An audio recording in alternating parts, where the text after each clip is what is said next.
Tonight is the DelCOG 2023 annual meeting. My name is John Kowalko. I am the current president of the board of directors. We're really excited to have everyone. We are going to have a wonderful event. We have some wonderful speakers here tonight. Common Cause of Delaware Executive Director Claire Schneider Hall is here. And from Georgia, the Inspector General for the City of Atlanta, Shannon Manigault, is here. I also want to really thank everyone who helped organize this event. Our planning committee members were Coralie Pride, Cynthia Smith, Catherine Ward, and Nick Wasilewski, and they helped so much. Dave Breen is on tonight helping with the Zoom administration, and this organization really only exists because of how many volunteers we have that help out with it. So I really want to thank everyone who has helped. Before I introduce our two speakers, I'm going to talk a little bit about what DelCOG has been doing this year, what we have accomplished, and some of the achievements that we think we made. So DelCOG was established in 2006 as a nonpartisan coalition of journalists, news organizations, public officials, private citizens, and other organizations who believe that government of the people, by the people, and for the people should be open to the people. As stated in our mission statement, the Delaware Coalition for Open Government is committed to promoting and defending the people's right to transparency and accountability in government. We serve as a resource through education and advocacy, and we work to strengthen Delaware's Freedom of Information Act and its application. I took over as interim president in January after our former president, Keith Steck, resigned for health reasons. Keith was such an important part of DelCOG, and he did so much to advance our mission. And I'm so thankful for all the work that he put in. I'm also thankful to all my fellow board members and for those who have supported DelCOG for making it possible for us to work on so many issues. Vice President Al Jackson, our Secretary Letty Diswood, Treasurer Anita Rush, and our board members Dave Breen, John Flaherty, Coralie Pride, Cynthia Smith, and Nick Wasilewski. Also, thank you very much to our advisory board members, Bill Cortez, Dave Finger, and Catherine Ward.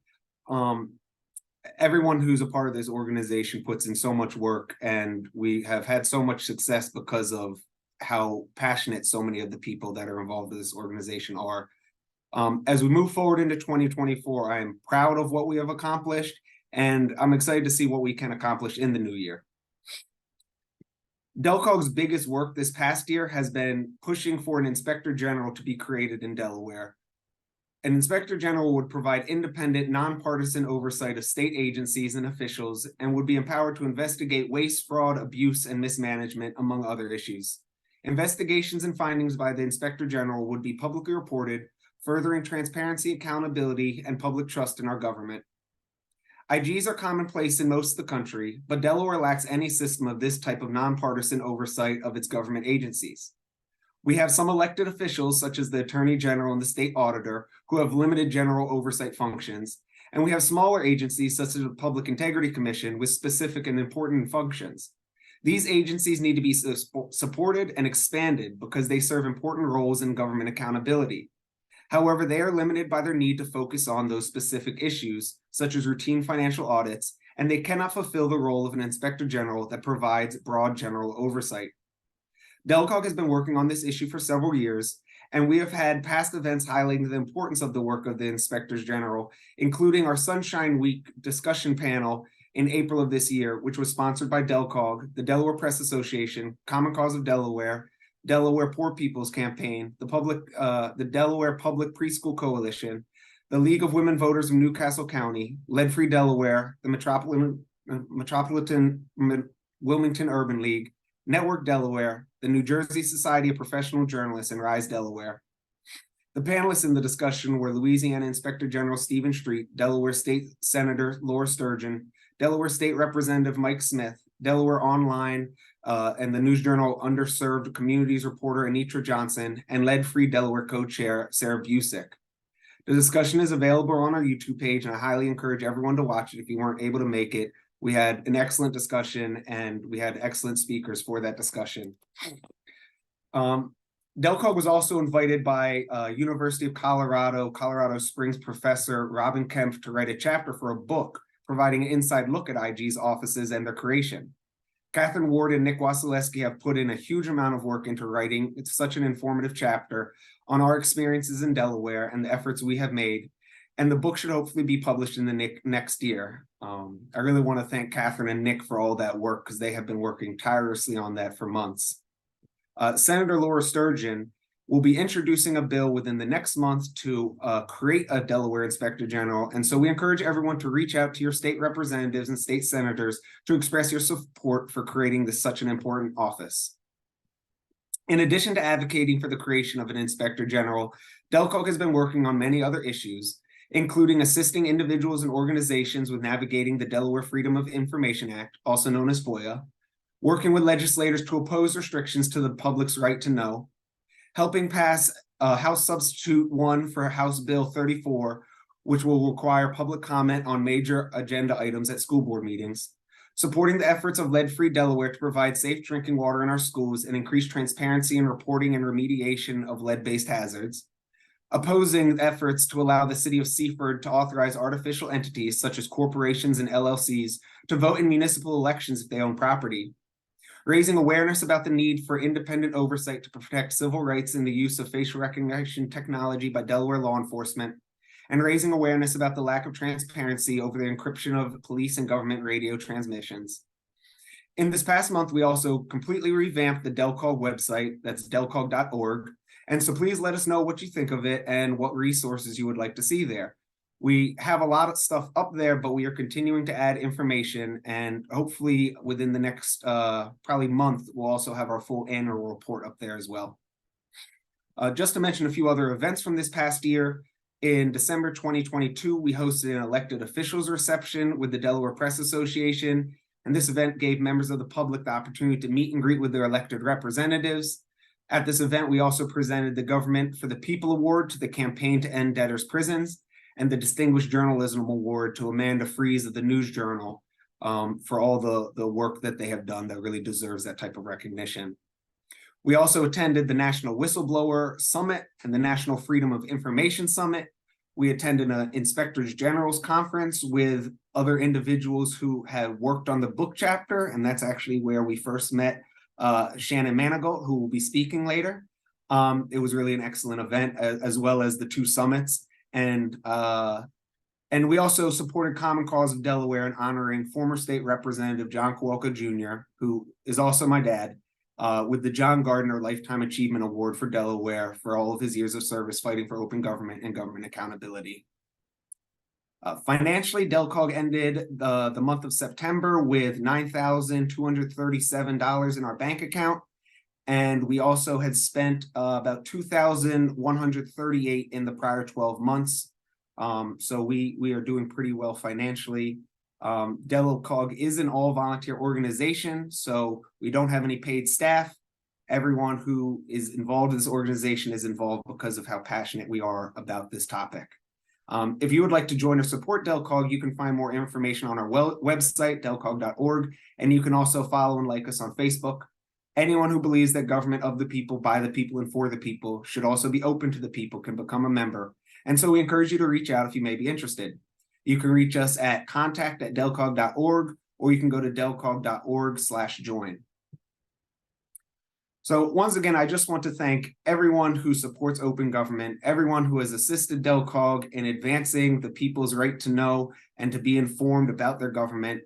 In the past year, we have had hundreds of people who have attended our events, who have supported our open government efforts, and I want to extend my most sincere appreciation to all of you who have dedicated your time, efforts, and resources to this important cause.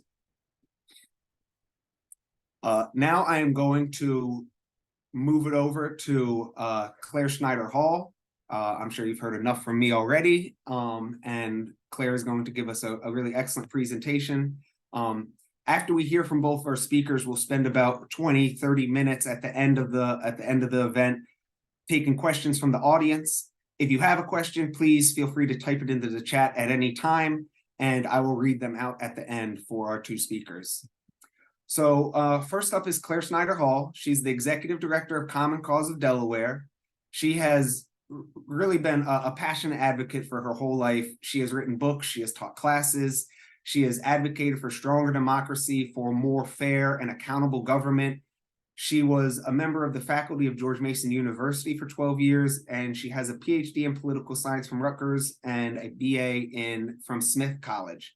So with that, I am going to highlight Claire now, and she can take it away. And Claire, I believe you should be able to unmute yourself as well. Thank you. Okay, spotlight. Thank you, John, and thank you, everybody, for all your hard work supporting DelCOG and the effort for Delaware politics to be better.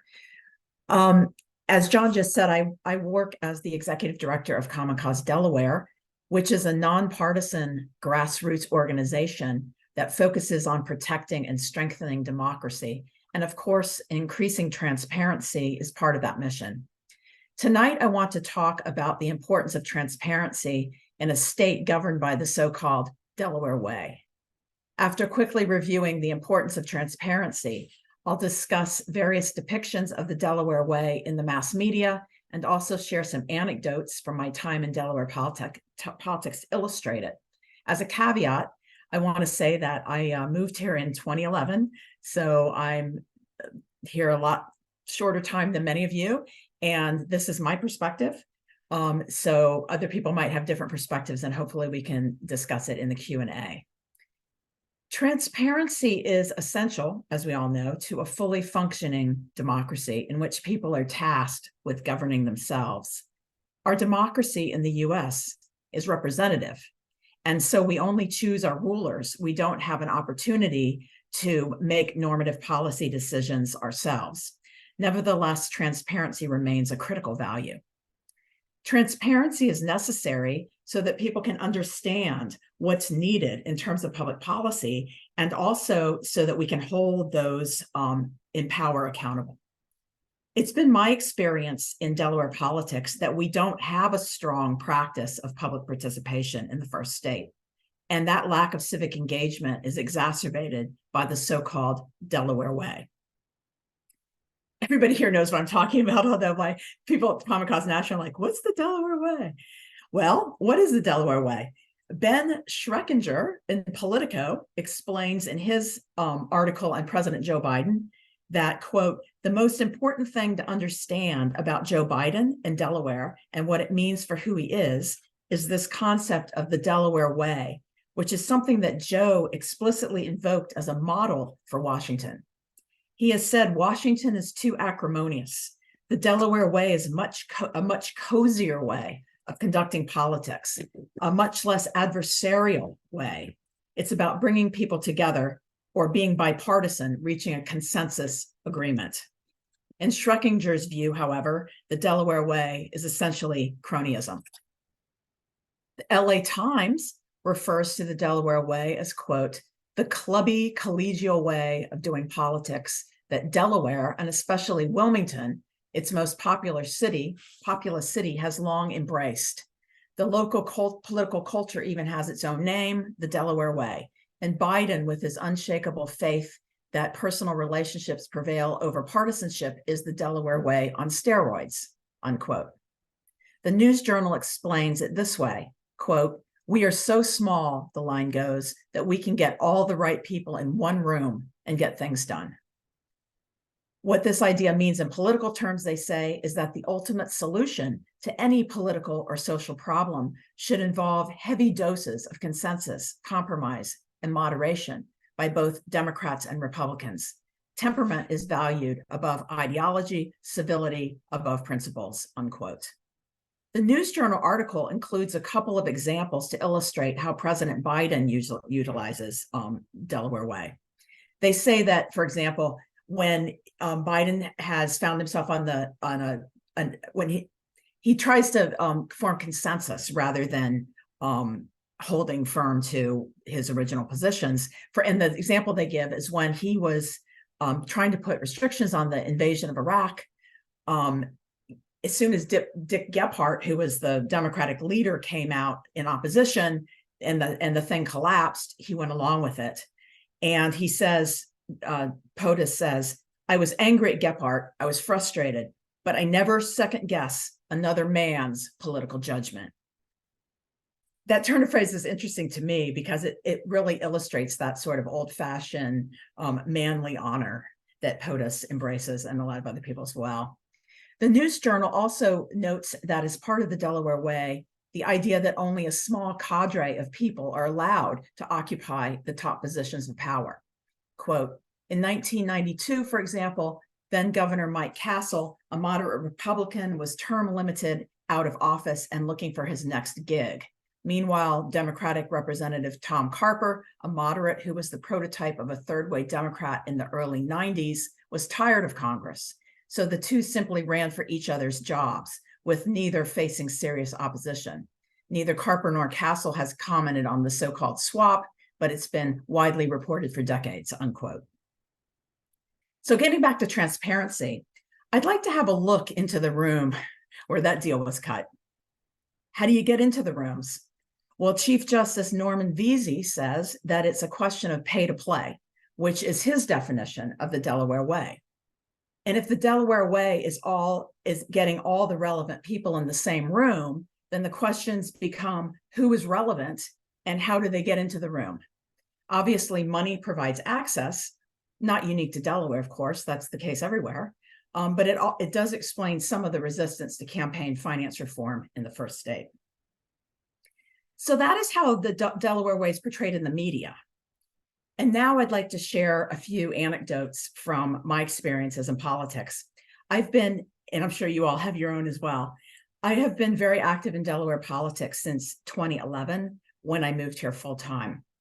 I served as chair of the 14th RD for 4 years, which was Speaker Pete's district, former Speaker Pete. And I ran for state senate against Ernie Lopez in 2014 and lost. And then I took the helm at Common Cause Delaware, where my job includes lobbying in the state legislature, among other things. And I wrote a book about my experiences in Delaware politics. And, I was a little worried about it, like when it came out, but, nobody's read it, so it doesn't matter. When I run into people, they haven't read about themselves and, they don't give me the cold shoulder. So anyway, the Delaware Way I experienced involves the dynamic of what I call power mongering and deference, including a strong blue no matter who mentality within the Democratic Party and the larger society. And we don't see a lot of civic engagement, but rather what I refer to as good old boy culture. Perhaps my views overly negative and also perhaps influenced by the fact that I live in Sussex County. But anyway, this is how I see things based on my experiences here. So let me give you a few examples. One of the strongest mentalities I've observed is this idea that you should never call out anyone in public, right? Never expose anything, keep it all hush hush, which clearly goes against the mission of organizations like DelCOG and Common Cause Delaware. As a political ally puts it, quote, "This is Delaware. You make a phone call. You don't go public. I mean, everyone knows each other, right?" Well, I guess that depends on who you consider a part of the imagined everybody. Another political acquaintance of mine who used to be a high up officer in the Democratic Party used to always say, quote, "We have access, so we don't speak publicly, right? We don't have to resort to things like petitions and letters to the editor because we just meet with our representatives behind closed doors." And of course, if the secret meeting gets nothing, if there's no adequate response, it's imperative then that you remain silent to protect, quote, "our incumbents." Right, because our incumbents are entitled to rule without accountability. In fact, we're not allowed to ask them questions in public forums or see what they're saying in their emails. And of course, I mean, I'm not trying to, have a negative cast on all of our representatives, but there's definitely some that are in this way of thinking. The incumbent protection, it comes to redistricting, right? The entire process is geared around incumbent protection, not making sure that communities of interest have the ability to send somebody who represents them and their voices to Dover. It's a fiefdom. And that's why Vice President Biden once quipped at the Jamboree, "I need a permit from Pete Schwarzkopf just to get into this county." And that's a direct quote.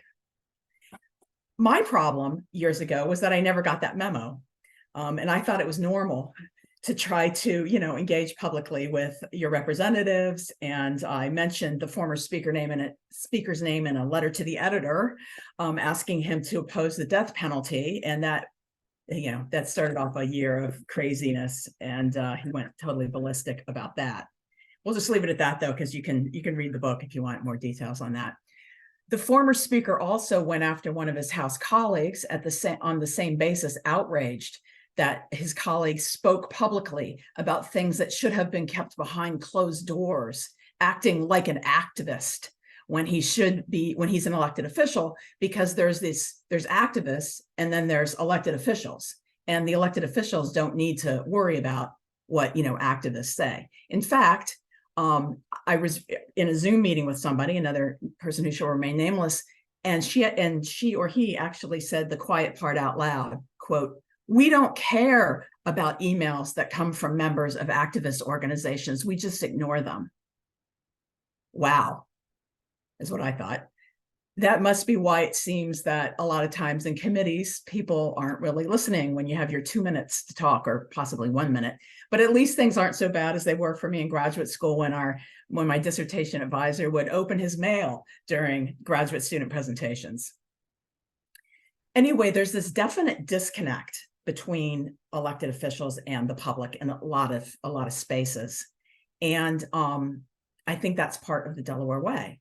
Consider this example. I ran into a Sussex County bigwig at Legislative Hall one day, and I asked him who he was supporting for lieutenant governor. Now, this was back in 2016, and there were 6 people running, and I was curious. So I said, "So, who are you supporting?" And he says to me, "Oh, I'm waiting to see who John wants." And I said, "What?" I said, "The lieutenant governor runs as a totally separate, election. What do you mean?" And he said, "Ah, you and your voting. That's not how it works here. John decides. He chooses." And I was like, "What are you talking about?" And I just was kind of scratching my head and thinking, okay. But I guess what he was saying is that party operatives and the few who do vote in primaries generally tend to defer to the governor. And of course, this begs the question of how come everybody knew who the governor was going to be before the election. And I'm not suggesting any kind of like fraud or any, rigging or anything like that. I'm just saying that it's kind of like everything's preordained, right? We don't have competitive elections a lot of times, although that's definitely changed recently.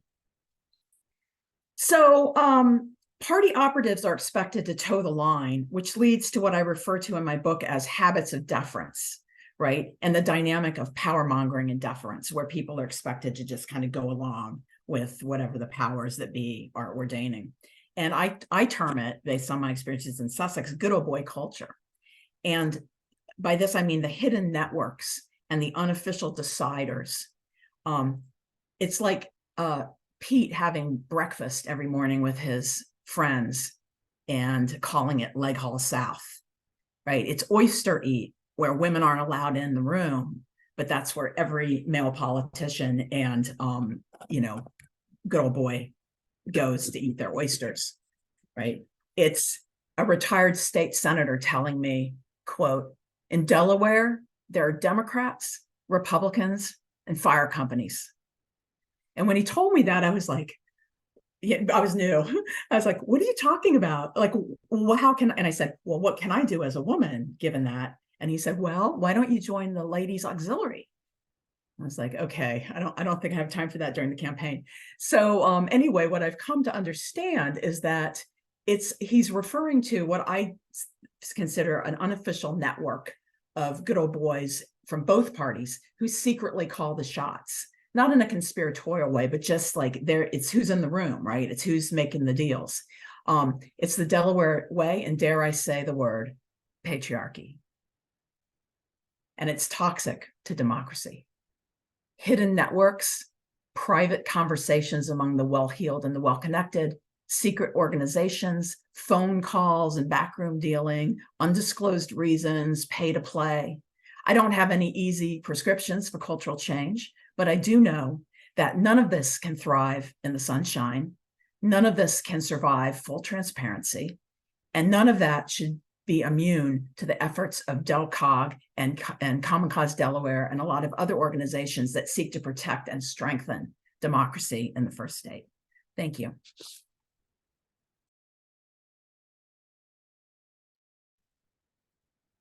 Thank you so much, Claire. Hold on, let me readjust.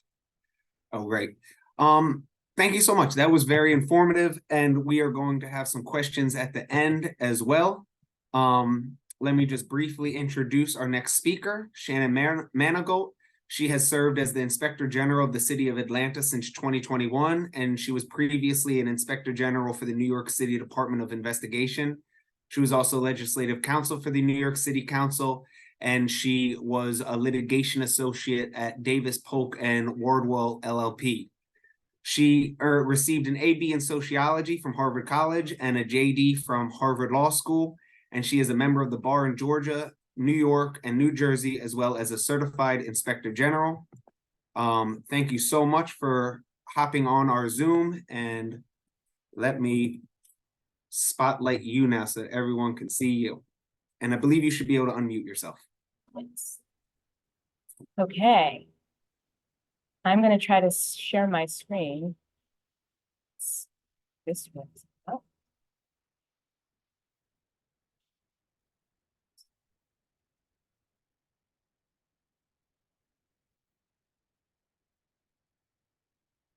Okay, can you see my screen? Yes. Yes, okay.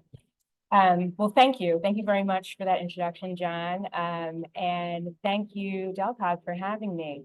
It was really a pleasure for me to meet John and Catherine and Nick at the colloquium this spring, talking about inspectors generals and the various kind of challenges. And I had actually read some about the efforts in Delaware for the colloquium.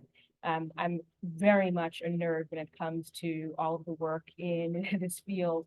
And so I have regular Google alerts for everything Inspector General related across the country. So I followed a little bit of the work and the efforts. And so I'm really pleased to be here tonight to talk a little bit more about my experience in Atlanta and a little just generally about the world of offices of Inspector General. So there's a saying in the IG community, if you've met one Inspector General's office, you've met one Inspector General's office. And that quip is meant to highlight the really great variation within the pool of offices of Inspector General, from everything from the scope of jurisdiction to reporting structure to even level of access. But there really are some kind of core principles and fundamentals about offices of Inspector General that are worth noting. And indeed, those form the core of what you all are seeking. That was part of John's introduction. So the offices of Inspector General are really meant to prevent, detect fraud, waste, abuse, misconduct. And sometimes it says mismanagement, sometimes it says corruption, but that real core function. We're here to promote economy, efficiency, and effectiveness, and ultimately both our presence in the jurisdictions that we serve and the work that we do is all then meant also to bolster public trust in government. So we have that as kind of our kind of core set of guiding principles. For the most part, offices of Inspector General in the modern take have been guided by the Federal Inspector General Act from 1978. This act really kind of formed the kind of foundation for the IG system at the federal level, where every agency has a Federal Inspector General.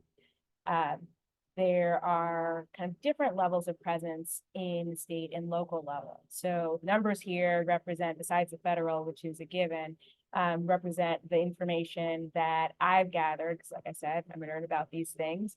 And so if you have anything different, John or anyone else from DelCOG, do let me know, because I'll update all of my materials. But from what I've been able to gather, there are about 9 different inspectors general of full statewide jurisdiction. And the distinction there is full statewide as opposed to being a specific department within a state.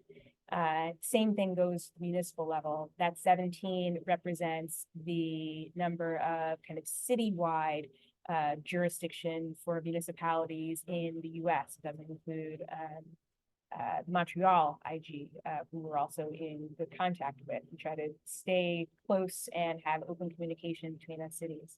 And then there are a host countywide and then state, county, and specific municipal departments across the country. As John noted, I came to Atlanta having spent time as an inspector general for the New York City Department of Investigation.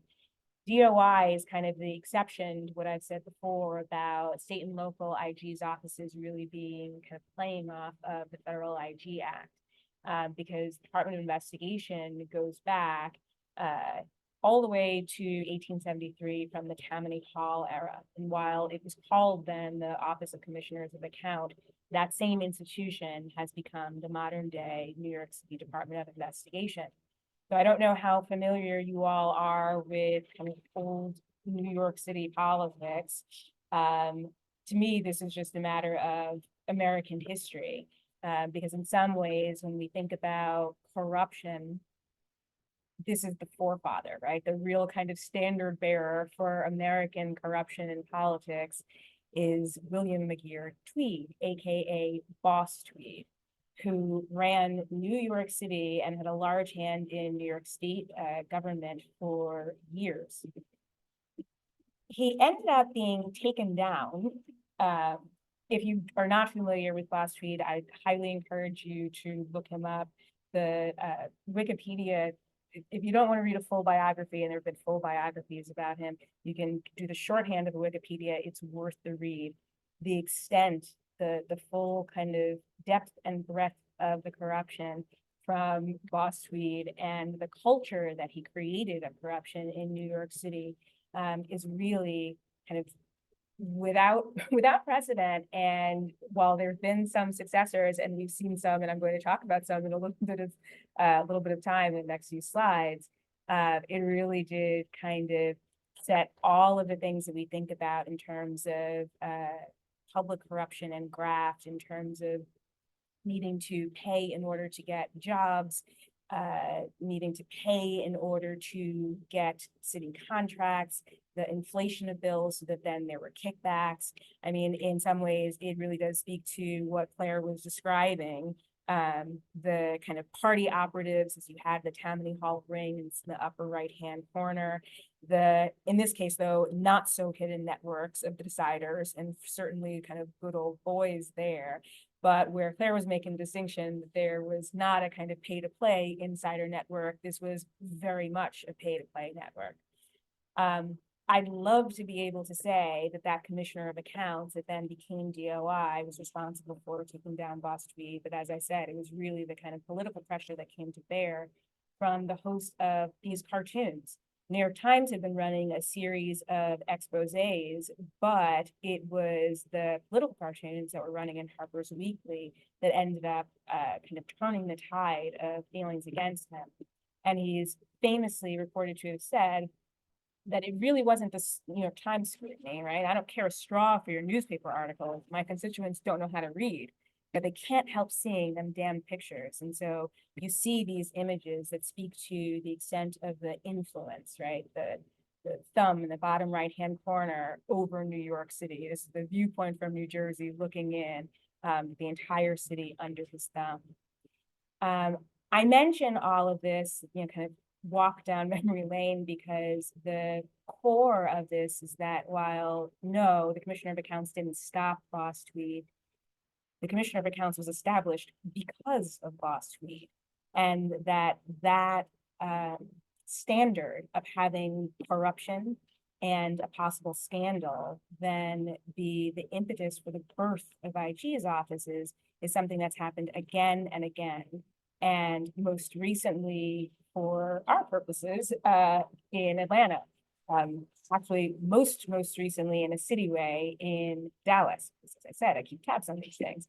But in Atlanta, since I'm here in Atlanta, what prompted the office was a series of indictments released just several years ago now, where you had members of the highest level of City Hall involved in largely procurement-related schemes, but ultimately you had individuals who were all perpetrating a fraud against the city of Atlanta.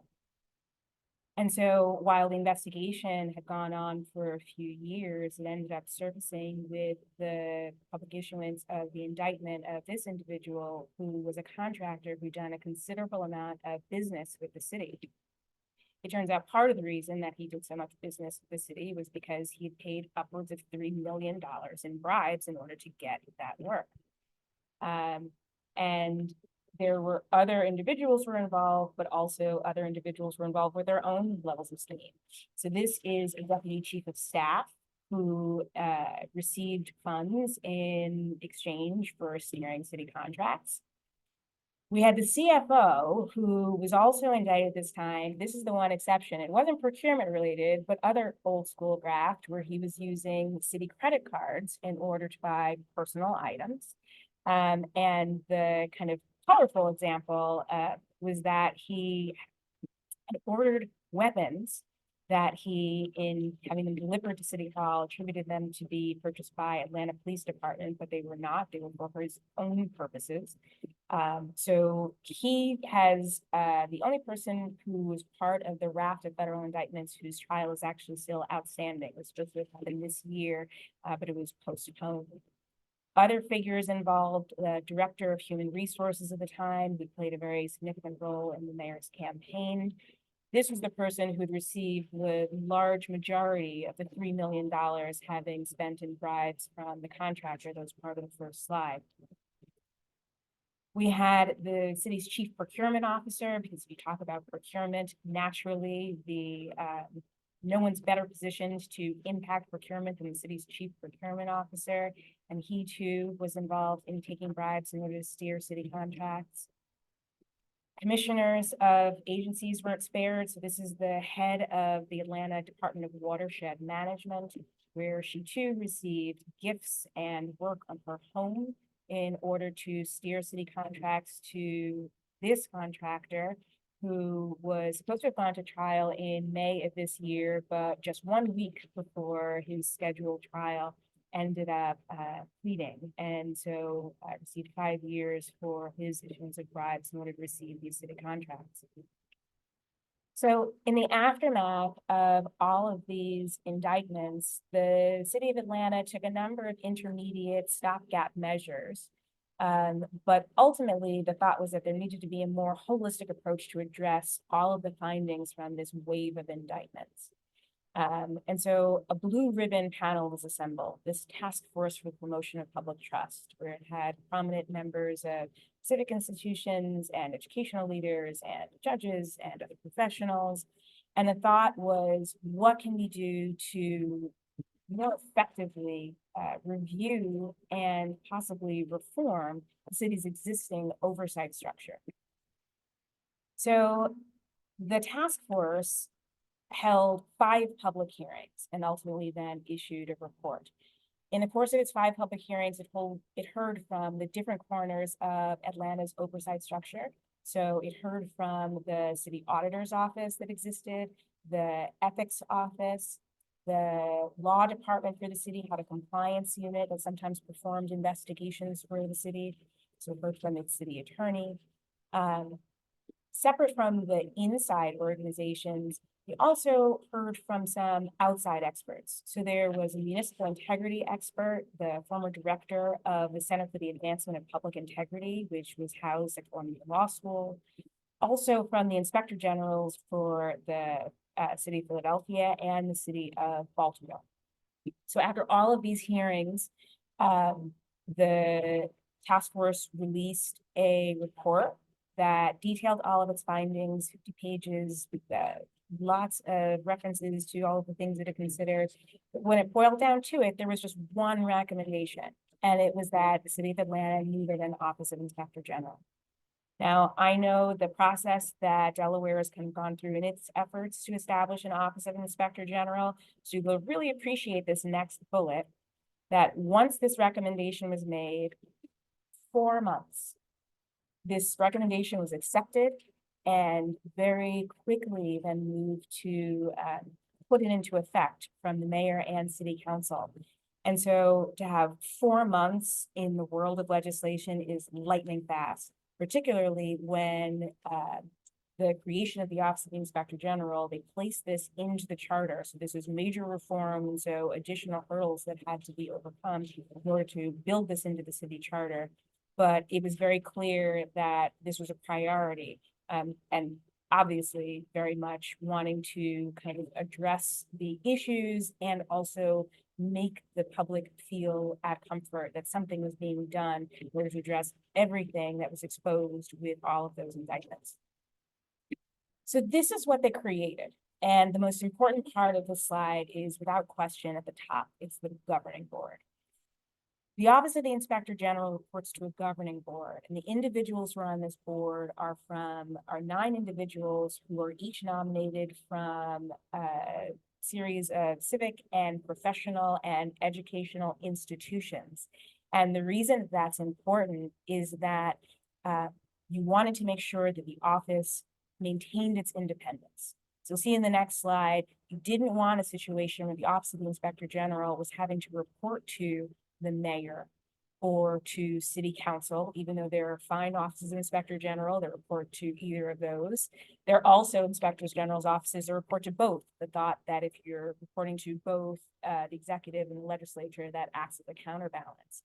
But in Atlanta, the thought was, well, no, let's use this board structure to most effectively insulate the office from any political interference.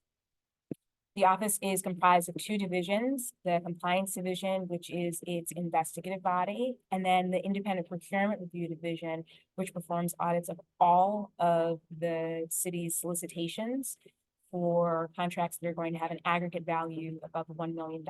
So really any project of any size is getting an IPRO review. Jurisdiction-wise, we kind of match what the standards are for offices of Inspector General. We have under our charter jurisdiction over fraud, waste, abuse, and corruption. And that's by really anyone who is playing an active role in city governance. So that's city employees, elected officials, city boards, associations and authorities, commissions, etc. And yes, the E stands for etc. This is a term that's actually used in Atlanta legislation, which infuriates one of the members of my office that the E is actually part of the acronym, but it is what it is. And also city vendors. So to talk about the formation of the office, it's a victory that the office exists, right? It seems still to me surprising that jurisdictions, so many jurisdictions don't have offices of Inspector General. And given the process that DelCOG is kind of going through now and the legislation that's pending, you all can understand that it's not a given. And there are sometimes some real obstacles to the mere formation of the office. And while it's a victory to have the office at all, once the office is established, that's not the end of the road. And there's still various challenges we face. And we'll talk more about it. Hopefully, if you all have any questions, I can get into greater detail. But very briefly, there is a real active campaign, and it is ongoing to make sure that individual stakeholders, so that's the elected officials, that's the city departments that we also oversee, it's members of the public as well, they gain a better understanding of the actual function of an Office of Inspector General. Ultimately, I think that people had a good idea of what the concept was, but not so much about what would be needed, particularly kind of tools-wise and resources-wise, to make sure that the office is effective. Needing some legislative adjustments really is part of that effort. So you had this legislation that established the office, and that is great. But you noted, I said they went very quickly, and that was good because it reflected the priority. But there are a number of aspects of the legislation that was passed that really needed some tweaking so that the office could most effectively fulfill its mandate. And our office is no different than other offices of Inspector General in terms of the struggle for records and access. And while it's a very particular element of offices of Inspector General that you have access, to the records of whatever the kind of jurisdiction is. And that was one of the things that was built into the legislation. Still, the what's on paper versus how it plays out in real life, there's often a kind of disconnect there. And so we're still working to overcome challenges with access to records. And then to the last bullet, one of the things that's very typical with offices of Inspector General is that you have General Counsel's office in part to help you navigate some of these challenges, particularly when there are these battles that happen within your jurisdiction regarding things like access to records.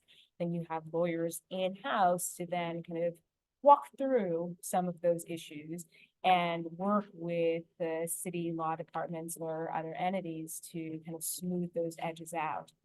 Unfortunately, the city of Atlanta has a provision in its city code that prohibits any department other than the law department from having any assigned attorneys to provide any legal counsel. So we're not even in a position right now to have counsel to fight that battle. So that is for sure a challenge that we are seeking to overcome. But one of the things that we have been really victorious this year is a public marketing campaign, because as I said, one of the roles of the Office of Inspector General is to bolster public trust. And indeed, that we were formed after the Task Force for Promotion for Public Trust thought that there was a need for our office. One of my real kind of priorities is that we can't be bolstering public trust if the public doesn't know we exist. So we wanted to make sure that there was a marketing campaign so that the public knows that we're here, one, but also to make sure that both city employees and members of the public could provide us with information to the extent that they knew that there was wrongdoing. Our office, like all offices of Inspector General, rely very heavily on tips. The Association of Certified Fraud Examiners says in its kind of annual study that it's tips that's the leading detector of fraud. And so what we want to do is make sure everyone knows that we are here so that they can let us know if and as they see issues, both city employees, but then also members of the public as the users of city services. So I look forward to questions. Thanks you again for having me, and I'll give it back to you, John. Thank you so much. That was very informative, and I don't know how to make myself show up right now.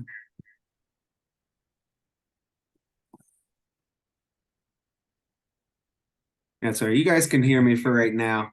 Hopefully, as we're talking, Dave can help me out, get Claire and me spotlighted as well. And I've noticed some people have started leaving some comments. There we go. Have started leaving some comments, and so please feel free to leave any other comments or questions in the chat, and I will read them out to everybody.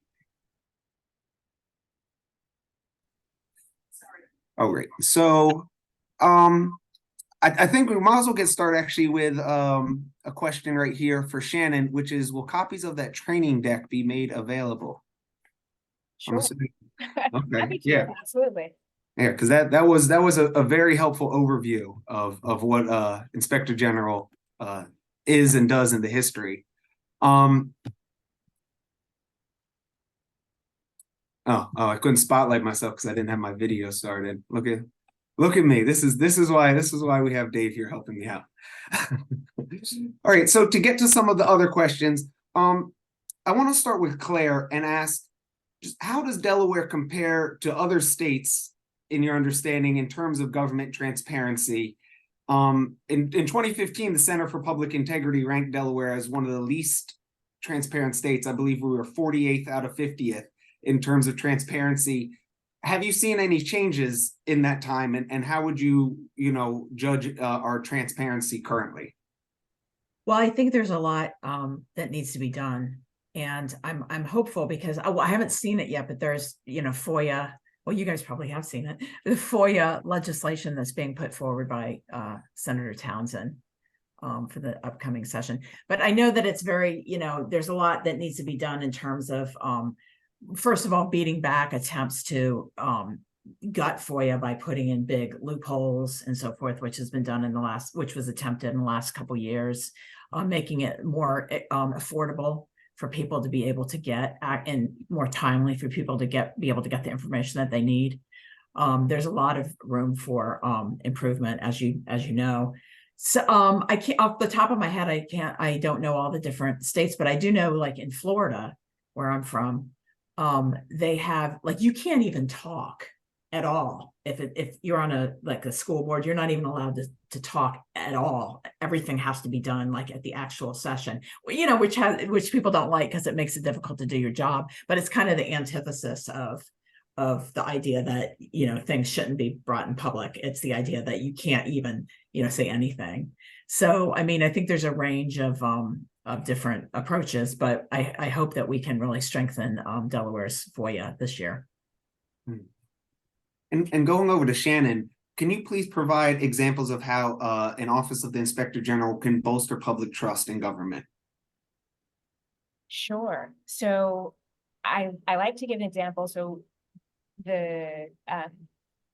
I think about our work in terms of kind of three real categories. It's, you know, kind of prevention, and then investigation, and then enforcement.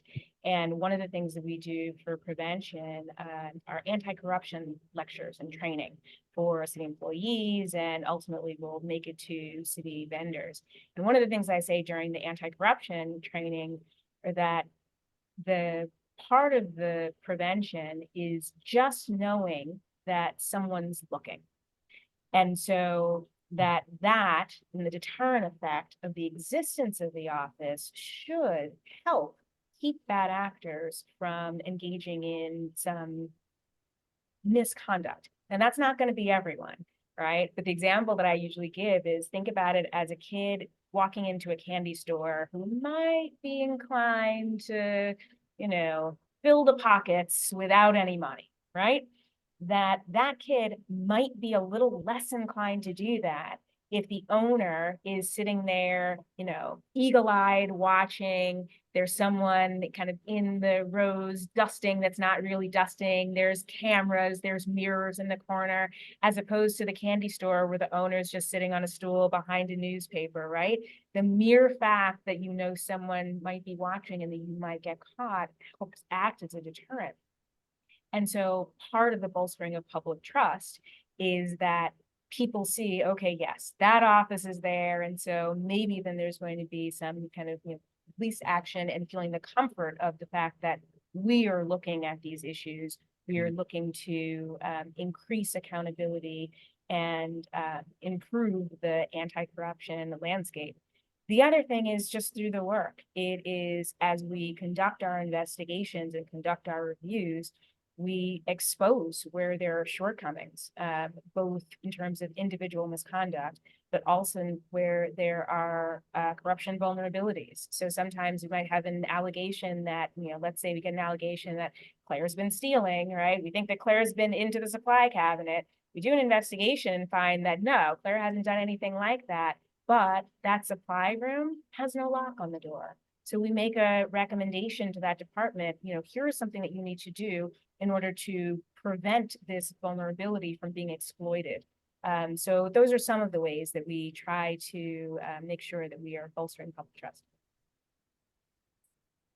And a second question for you is, how does an inspector general differ from an attorney general or a state auditor? Sure. So for the attorney general, the distinction is, well, one of them, I suppose, is that for us, we are largely fact-finding. So whether that's the kind of procurement-based audit function of our office, or it's us doing our investigations, that we are gathering facts and then largely turning them over to various entities for them to take the either disciplinary, administrative, or criminal actions that are deemed appropriate. So often IG's offices are partnering with Attorney General's offices in order to bring charges if those charges raise to the level of certain state law violations. the Attorney General's office, it's a Venn diagram, and so there could certainly be some overlap. There are consumer protection and other kind of investigative features done by attorneys general without question, and then they're able to prosecute them. But we have the kind of specific focus on fraud, waste, and abuse that is a little different than the lens for an attorney general.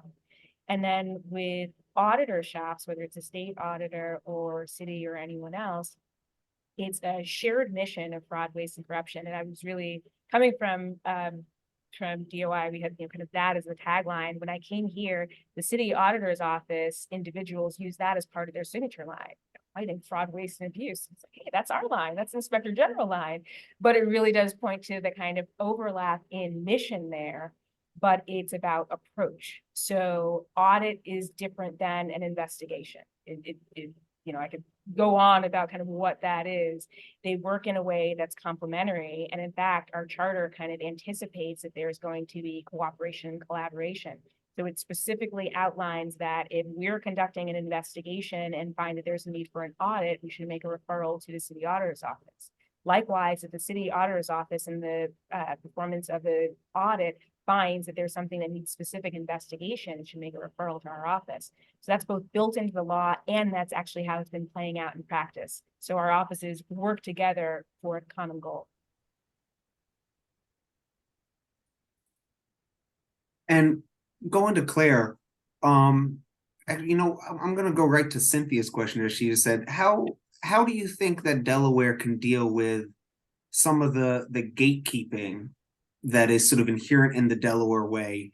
And a question that was asked by Connie as well, I think, has a similar question, and that's, how do organizations like Common Cause and other individuals who are not part of the Delaware way navigate in Dover and be effective?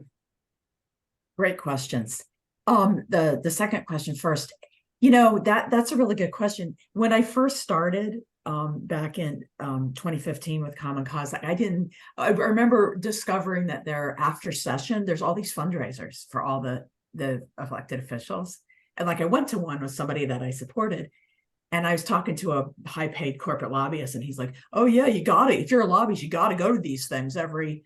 I'm like, I don't have I scraping money to get the $100 together for my friend, and he's like, "Oh, well, doesn't Common Cause pay for you to go to all these fundraisers?" No, they don't, because we oppose that. So it is a barrier, to be an organization that doesn't have money for gifts. It's always a zero on my lobbying account. But I've been able to, I feel like what's been helpful for me is it's the networking. It's the same kind of thing from a sort of different angle. The connections I've made with people through my work and through shared values and shared, political commitments. I have personal relationships with a lot of the elected officials, but only some of them. Other ones wouldn't, respond to my texts. The gatekeepers thing was when I ran for office in 2014, that was a huge thing, because some people, it's just like I was told that it wasn't my turn, and they were the gatekeepers. I mean, you have certain people, and they're the guard dogs, so that the person who's really behind pulling the puppet strings isn't really seen, because there's all these other sort of attack dogs around that are doing the dirty work. So it's very interesting. But you just try to do the best you can to make change without becoming the thing that you are opposed to. And going to Shannon, a similar sort of question in Atlanta. What are some of the problems that you find the most difficult to investigate, whether that's because of political pressure or other reasons? And in addition, is there any kind of pushback that you get from government insiders against the efforts of your office? Yeah, so I'll start. You can't state some stuff because of political, considerations. Yeah, no, some things are public, right? And it's interesting to me, some things that people are willing to make public, right? So we issued a report earlier this year that kind of pointed out some procedural shortcomings in connection with one of the mayor's pet projects. And as part of that, we noted that the mayor had rooms at a hotel for a couple of family members, that other high-ranking members of the administration had gotten hotel rooms for this function that was in the city. I mean, it's just by the rule, you know, it's a violation. It is what it is. And while we don't make public reports of all of our substantiated findings, we have certain standards for those where we think that it merits public report, and certainly the kind of the more high-ranking officials, and so where there are higher expectations for the standards for them, that was one of them. And so we issued a public report. And during a council meeting, a council member was indignant because we issued a public report, which meant we then had a press release that went along with it, because that's how it works, because you're trying to let members of the public know, because this is what we're here to do. And she said, you know, with real disdain, you know, you issued a press release, so is that what your office is going to be doing? And I said, yes, because we are trying to make sure that the public knows about the work that we're conducting, and the public has a right to know when there are deviations from the rules.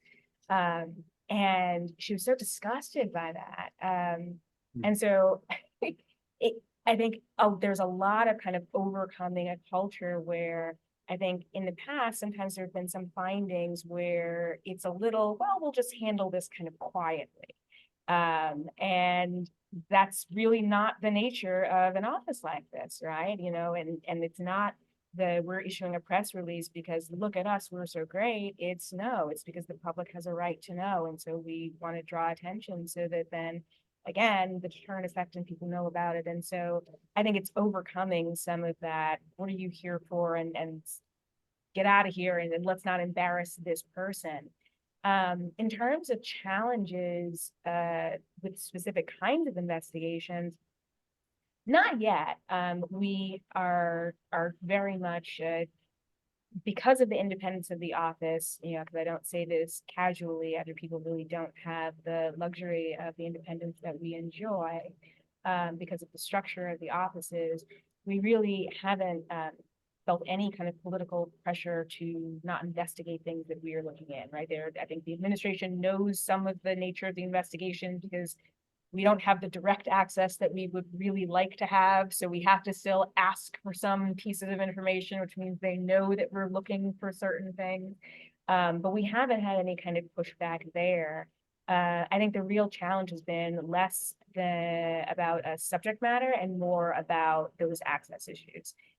You know, for email access, the way that it's structured now, we kind of put together an email where in order to retrieve information, we end up having to expose far more of the kind of details of the investigation than would be sound for an investigation where we're really trying to keep it confidential so that we can protect the integrity of it. So access, I think, probably more than anything is the hurdle that we're trying to overcome. And what about your office's relationship with other agencies? Has there been any sort of, you know, claims about redundancy or you know, pushback with their functions? Yeah. There has been, I can speak about what's been public. There at one point, the ethics office was part of the umbrella of the Office of the Inspector General. It had been an independent office, like it was on its own when our office was formed. The thought was that it made sense to put it under the umbrella. But then this year, the ethics officer sought to separate itself from the Office of the Inspector General, which was perfectly fine.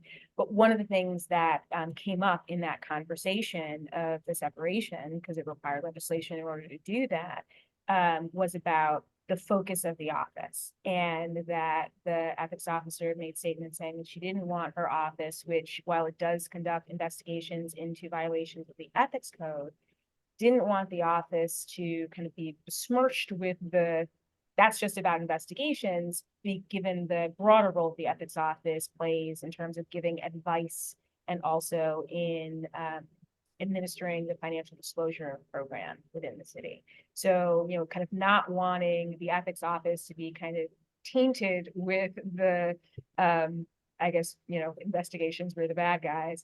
And I guess mostly more generously, the making sure people would still come to the ethics office for advice as it had historically. And so where there's a little bit of overlap there, wanting to make sure there was enough of a distinction so that people were still going to the right entities.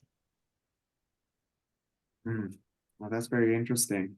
Heading over to Claire, why do you think the House Speaker did not bring the 2022 Inspector General bill, House Bill 405, up for a vote after it was released from the House Administration Committee? Well, I have several thoughts on that. Some speculation, some not. Well, his stated reason was that a couple things. First, it could be true that he didn't really understand, you know, what an inspector general does. Also, the money issue, you know, being not wanting big government and so forth. But I think there's a couple other things too. I mean, you know, for exactly what you're saying, the whole press release, you know, you want to empower this organization to be like sniffing around and issuing press releases when they find something. I don't know that he does, right? And then the other thing is, I think that, and I know this was the case with people that wrote letters to the editor, and I think it probably was with him as well. Some people saw the Inspector General effort as an attack on our auditor, right? That we had an auditor who was convicted of public corruption charges, misdemeanor charges. And some people thought that because of the timing, they not knowing all the years that this has been in play, or like, oh, this is an attack on our disgraced auditor who happens to be like this with the speaker, right? They're friends from, you know, high school, vacation together, you know, this kind of thing. Cronyism, sort of cultural things that I was talking about earlier. So those are some ideas on it. I do think that a lot of people were confused about like exactly what we're going over tonight, you know, with the different delineation and how things fit together. So that's what I'd say. Yeah. And I mean, I think your answer really ties together a lot of what both you and Shannon have talked about tonight, with some of those issues of cronyism and gatekeeping, and especially that idea that we have certain public officials that really don't like to be exposed, even if they have done something wrong. And sometimes they'll even admit that something they did was wrong, but they still don't want that kind of public scrutiny, you know, public reporting on those issues. I remember my dad got started in politics when he was kicked out of a committee meeting, and the committee head at the time said after he kicked my dad and another man out of the meeting, he said to the reporters, "Do not report on this issue." And of course, all of them filed a story the next day because he said that, you know, I mean, but, you know, one point I wanted to ask Shannon about that relates to what you just said, Claire, is the funding concerns.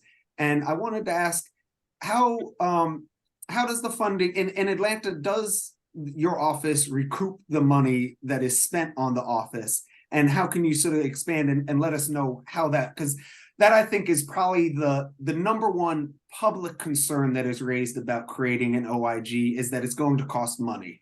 And I believe currently in Delaware, I think our budget is something like $4 or $5 billion, and an OIG's office would be 1.5 million. So that seems like a small amount. So what is the budget for your office, and do you recoup that? Right. So we are just shy of $2 million. So not bad, right? A kind of a good start is the way that I think of it, for what should be kind of the 16-person office. And the answer to the recruit question is not yet, but soon, right? So we are I really love to say that we're brand new. We're not brand new, but we are really just getting to the point of being fully staffed and having our investigations get to full swing. So there are a couple of matters in the pipeline that will, I think, more than cover our kind of investment of the office, but not quite yet. I can't wait for those things to come out, because I don't anticipate that our office will be any different than other IG's offices, where it's that, you know, it's something like 5-fold or more, right? I should have the stat off the top of my head, but that we recover more for our respective jurisdictions, it's like exponentially more than we cost. And so I anticipate that this office is going to be consistent with that. Did you see any of that sort of financial aspect in the Department of Investigations in New York? Oh gosh, we definitely that entity, which was huge, sprawling. I mean, that's why I really say the drop in the bucket, for our 16 heads, which was the size of my team, which was one of 10 teams at the Department of Investigation. But we kept regular statistics about restitution, fines, and fees.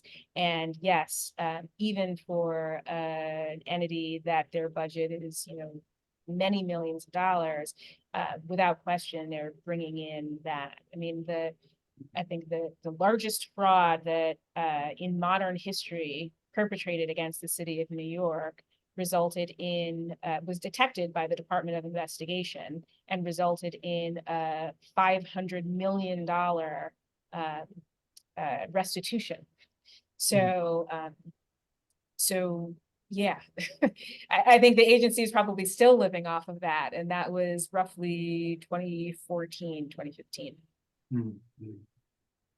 And now this is a question for both of you, and I'll start with Shannon. But how can we ensure that an Office of the Inspector General would remain independent in Delaware?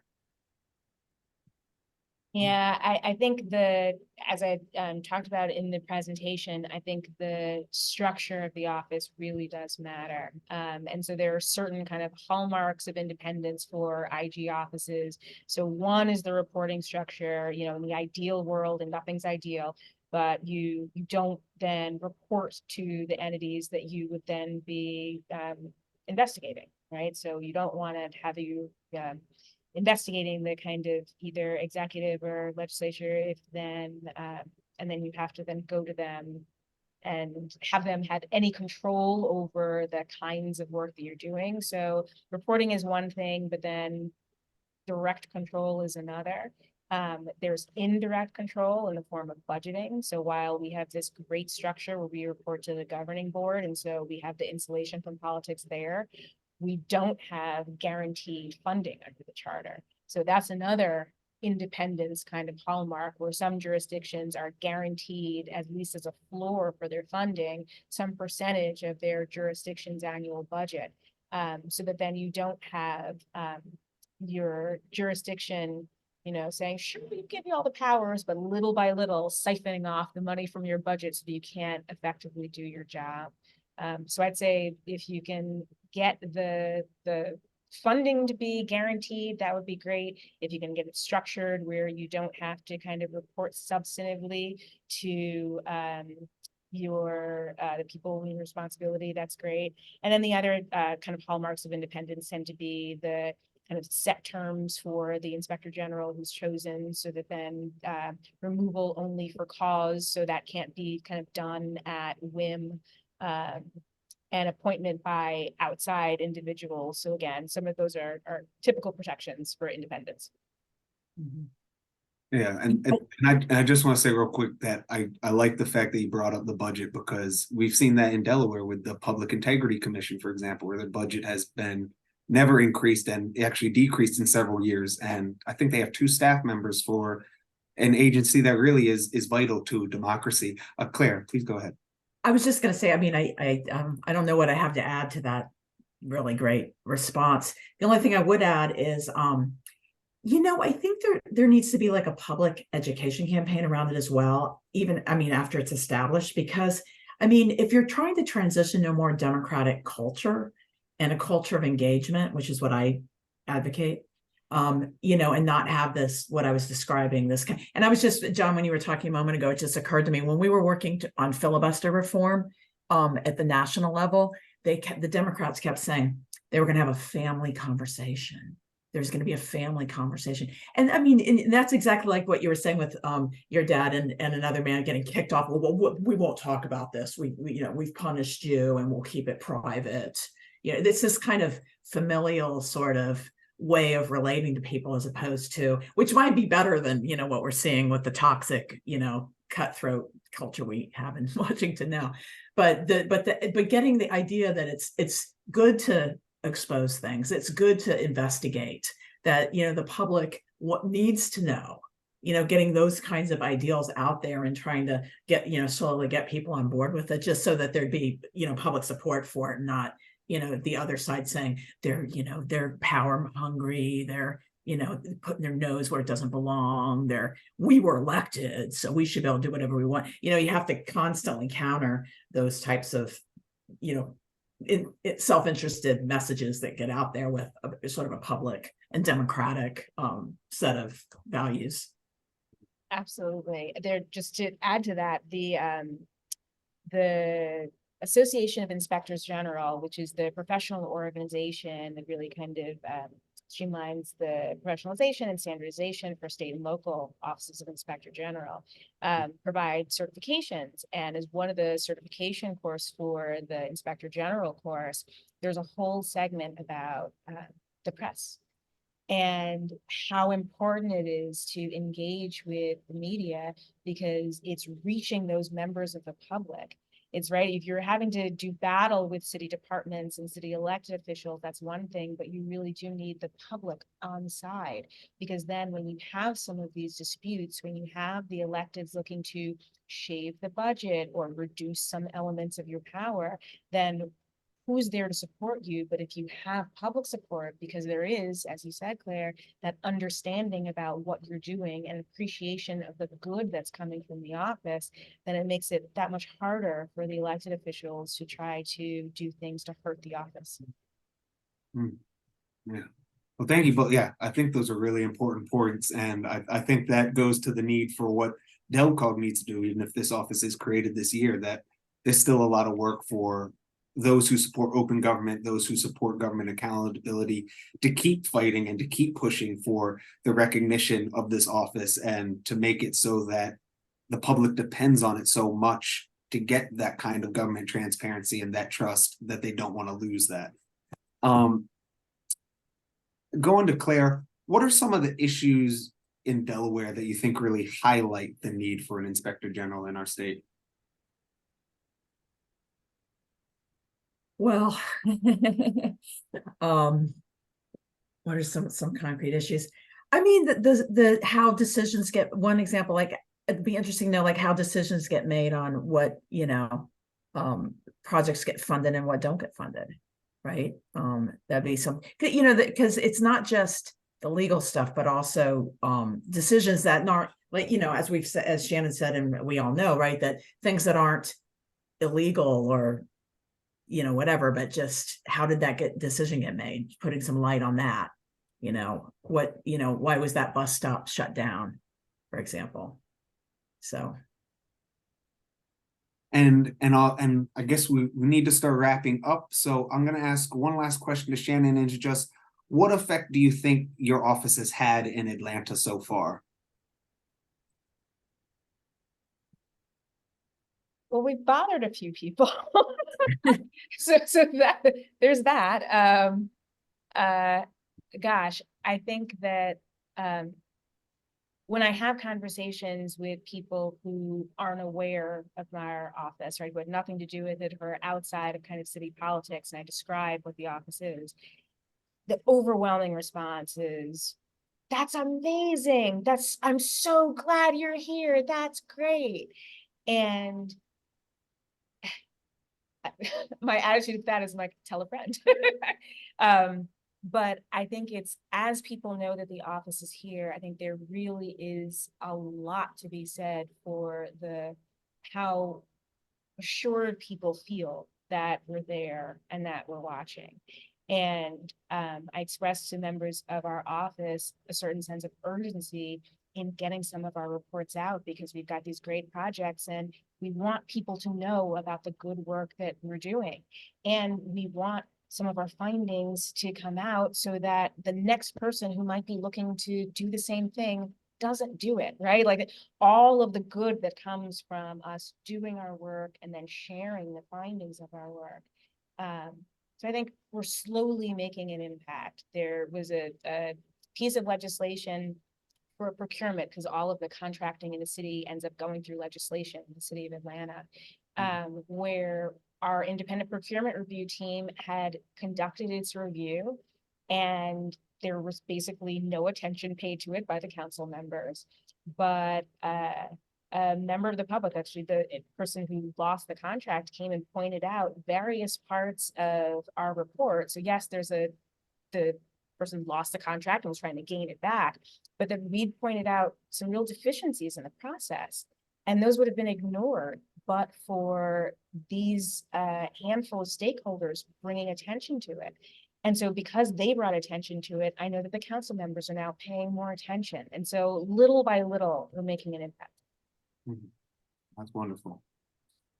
I think we're going to have to end it there because we're about out of time. I could continue to ask Claire and Shannon questions all night because you are both just so intelligent and really experts in this field. And I want to really thank you both so much for being here and speaking with everyone. I will be putting this recording up on YouTube, hopefully by tomorrow, if not by the day after that. And I will mention very briefly, I believe Frank mentioned a few times about that Delaware is the only state where we do not have the ability to vote on constitutional amendments. And we're also one of the few states that doesn't have the ability to directly get a measure on the ballot from the public. And I know that Claire and Common Cause have been working on that issue.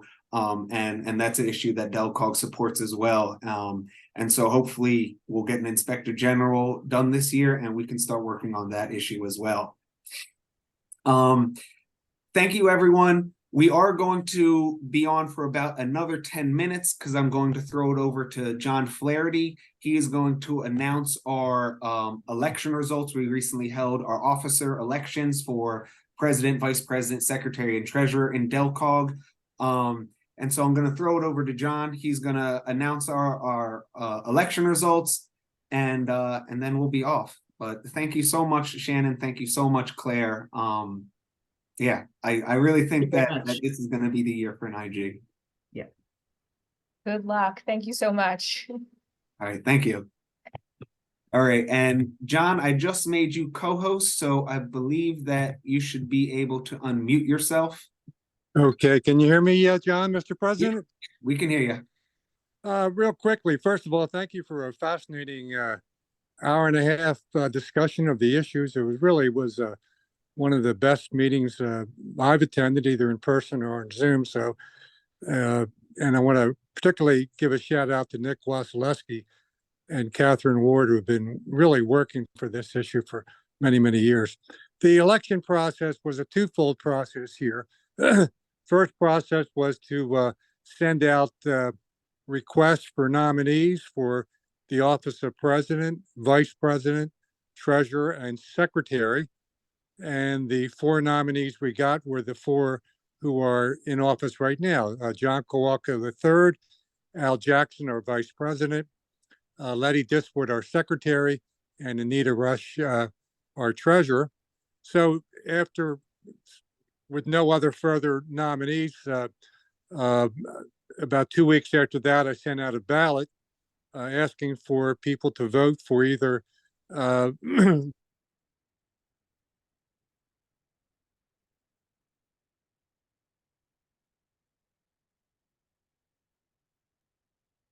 John, we may have lost you.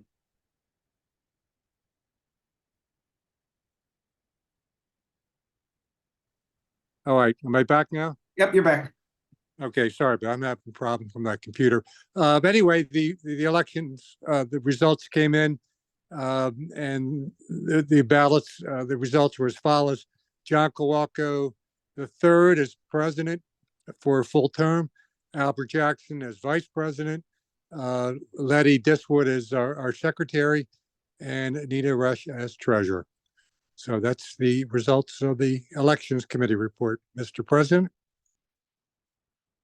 All right, thank you so much, John. You know, I'm honored to serve as president again, and I'm very excited to be working with Al, Letty, and Anita. Yeah, everyone in this group really does so much work. John does so much work as well, and I think we're going to have a lot of successes this year.